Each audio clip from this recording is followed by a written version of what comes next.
একটা স্মৃতি মনে পড়লো, বুঝছেন? Chinese communist party.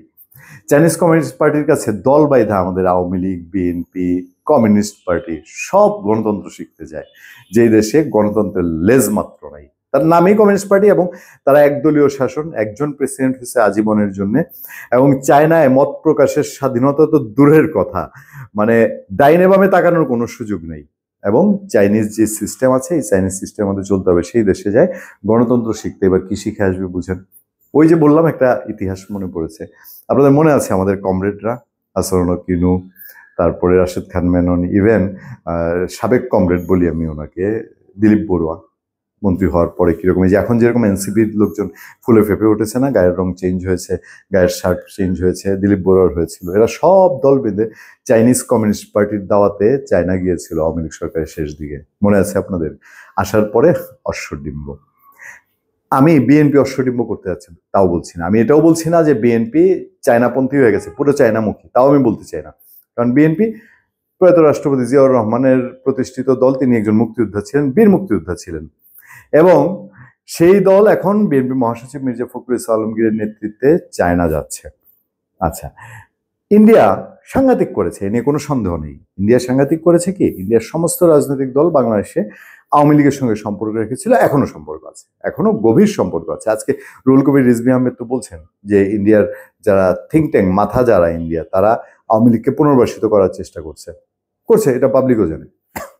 হাটে ঘাটে পাবলিক, ধরেন আওয়ামী লীগ সমর্থক যে কারোর সাথে আগে কর্মী ছিল বা নেতা ছিল, একটা কারোর সঙ্গে কথা বলে নিবেন, পাবলিকের সঙ্গে কথা বলেন, অনেকে অনেকে বুঝে যে এই যে কেন শেখ হাসিনাকে দেয় না, শেখ হাসিনাকে কেন রেখেছে, এবং ইন্ডিয়া যে করছে, করার চেষ্টা করছে, এটা বহু মানুষ জানে, দেশ বিদেশে জানে।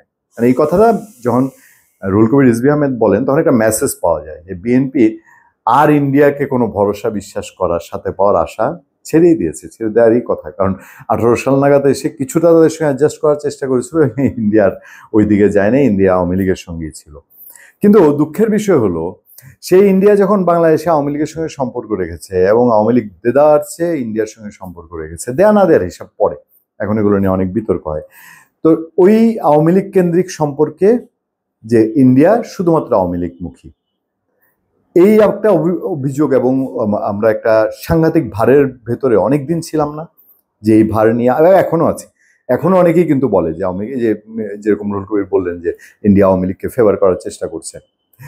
আমরা কি এখন এইটা থেকে ফেরার জন্য, তারেক রহমান যদিও বলেছেন যে পিন্ডি না ওয়াশিংটন না, তাহলে কি এখন বেইজিং পন্থী, এরকম কোনো সিগন্যাল আছে কিনা, এই প্রশ্নটাই তোলার জন্য।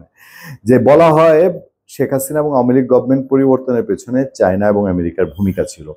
এখন চায়নার আমেরিকাকে তো একসাথে ব্যালেন্স করা যায় না, সবাই তো আর শেখ হাসিনা না যে ইন্ডিয়া আমেরিকা চায়না তার কি সব একসাথে ব্যালেন্স করে চলবে, তা তো না।